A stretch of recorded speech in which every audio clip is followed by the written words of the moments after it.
मोहम्मद गौरी। आज हम मोहम्मद गौरी के बारे में डिटेल में जानेंगे। स्टार्ट करते हैं। मोहम्मद गौरी का पूरा नाम मुलाउद्दीन मोहम्मद बिन शाम गौरव था। मोहम्मद गौरी ने 1176 ईस्वी में गजनी का सिंहासन संभाला। मोहम्मद गौरी ने भारत पर तुर्क राज्य की स्थापना की। ठीक है, इनका पहला आक्रमण 1175 में हुआ था। ठीक है, मुल्तान पर हुआ था। इन्होंने पहला आक्रमण मुल्तान पर 1175 ईस्वी को किया था। ठीक है, मोहम्मद गौरी का भारत पर प्रथम आक्रमण 1175 ईस्वी पर हुआ था। मतलब इन्होंने भारत पर जो पहला आक्रमण किया था वो 1175 ईस्वी को मुल्तान पर किया था। सिंध पहुंचने का मार्ग उस समय का सबसे प्रचलित मार्ग था। मोहम्मद गौरी ने उसी मार्ग से सिंध पर आक्रमण किया था। इन्होंने किस पर आक्रमण किया था? सिंध पर आक्रमण किया था। मोहम्मद गौरी के आक्रमण के समय मुल्तान पर करमाथियों का शासन था। मतलब उस पर कोई और शासन कर रहा था उस टाइम। ठीक है, गौरी ने उन्हें पराजित कर मुल्तान जीत लिया। मतलब गौरी ने उन्हें हरा दिया और मुल्तान जीत लिया।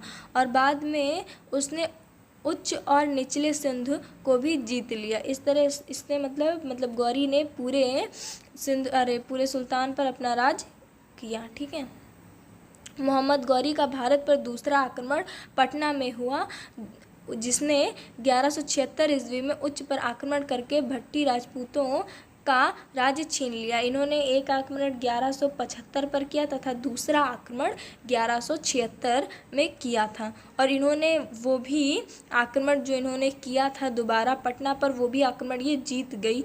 ठीक है, और इन्होंने राजपूतों का राज्य छीन लिया था। ओके, आप देखिए इन्होंने फिर युद्ध एक छेड़ा, तराइन पर युद्ध।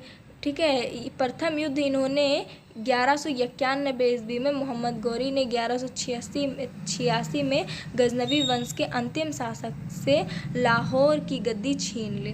देखो इन्होंने यहाँ पर भी क्या किया? लाहौर की गद्दी छीन ली और वह भारत के हिंद क्षेत्रों में के प्रदेश में की तैयारी करने लगा। ठीक है, वो अब भारत के हिंद क्षेत्रों में प्रवेश करने की तैयारी, मतलब वहाँ पर आक्रमण करने की तैयारी करने लगा। गौरी और पृथ्वीराज चौहान की सेनाओं के बीच पहला युद्ध सन 1991 ईस्वी में हुआ था। और पृथ्वीराज चौहान भी बहुत शक्तिशाली थे, बहुत सुना गया है इनके बारे में। और अगर आप कोई और बुक उठाकर देखेंगे तो बहुत डीपली इनके बारे में दिया होगा। ठीक है, छेड़ा गया था। गौरी के पास 1,20,000 सैनिकों की विशाल सेना थी। इनके पास बहुत ज़्यादा सेनाएं थी, जिसमें राजाओं की संख्या में घुड़सवार भी थे, जिसमें मतलब हजारों लाखों की संख्या में घुड़सवार थे। ठीक है, उधर पृथ्वीराज चौहान की सेना भी 1 लाख के लगभग थी। मतलब गौरी से पृथ्वीराज चौहान की सेना कम थी। पृथ्वीराज चौहान के पास केवल 1 लाख सेना थी, जबकि गौरी के पास 1,20,000 सेना लगभग में थी। ठीक है, और उनके पास घुड़सवार थे, इनके पास हजारों हाथी थे। इस युद्ध में गौरी की पराजय हुई। इस युद्ध में गौरी हार गई क्योंकि उसकी घुड़सवार सेना हाथियों का मुकाबला नहीं कर सकी। क्योंकि जो उसकी घुड़सवार सेनाएं थी वो इन हाथियों का मुकाबला नहीं कर सकी, मतलब बराबरी नहीं कर सकी। इसलिए गौरी हार गई और पृथ्वीराज चौहान इस युद्ध में जीत गए। ठीक है, गौरी को अपनी हार बर्दाश्त नहीं हुई, उन्होंने फिर युद्ध छेड़ा। ठीक है, और ज़्यादा दिन नहीं, 1 साल बाद ही 1992 ईस्वी में उसने अधिक सेना लेकर, मतलब पहले तो उसके पास 1,20,000 सेना थी ही, उसके बाद उसने और ज़्यादा सेना लेकर भारत पर फिर हमला कर दिया। उसकी तराइन से, मतलब फिर उन्होंने उसी से, पृथ्वीराज चौहान से ही जंग छेड़ी और उन्हीं से मुकाबला किया। ठीक है, सहयोगियों की सेनाओं से हुआ। ठीक है, आगे स्टार्ट करते हैं। हिंद राजाओं ने, मतलब नियम था कि युद्ध हमेशा सूर्योदय के बाद और सूर्य अस्त से पहले लड़े जाते हैं। ठीक है, सूर्यास्त होते ही युद्ध बंद कर दिए जाते थे। गौरी ने एक दिन भोर ही पृथ्वीराज की सेना पर आक्रमण कर दिया और थोड़े ही समय में पृथ्वीराज की बड़ी संख्याओं में सेना नष्ट हो गई। ठीक है, इन्होंने क्या किया?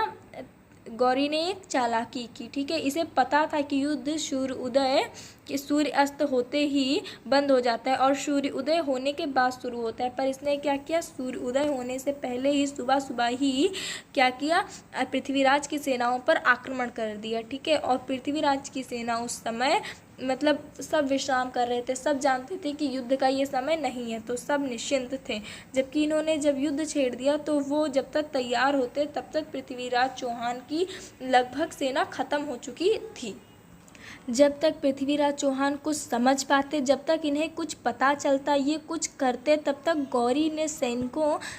तब तक गौरी के जो सैनिक थे उन्होंने पृथ्वीराज चौहान को बंदी बना लिया, अर्थात इनको पकड़ लिया था, ठीक है। तो पृथ्वीराज तो गौरी ये भी मतलब हार जाता युद्ध, लेकिन उसने चालाकी से इस युद्ध को जीत लिया और पृथ्वीराज चौहान को बंदी बना लिया। सो ये यहीं तक है। अब हम नेक्स्ट क्लास में किसी और मतलब नेक्स्ट टॉपिक पर जानेंगे। ये टॉपिक यहीं तक था, सो ख़त्म हो गया है। आप लोग चैनल को प्लीज़ लाइक, सब्सक्राइब एंड अपने फ्रेंड्स के पास भी भेज दीजिएगा, जिससे वो भी पढ़ सकें। आप लोग नोट्स अपनी बना लीजिएगा। जो वर्ड्स ना समझ में आए आप कमेंट में मुझसे पूछ सकते हैं। Thank you.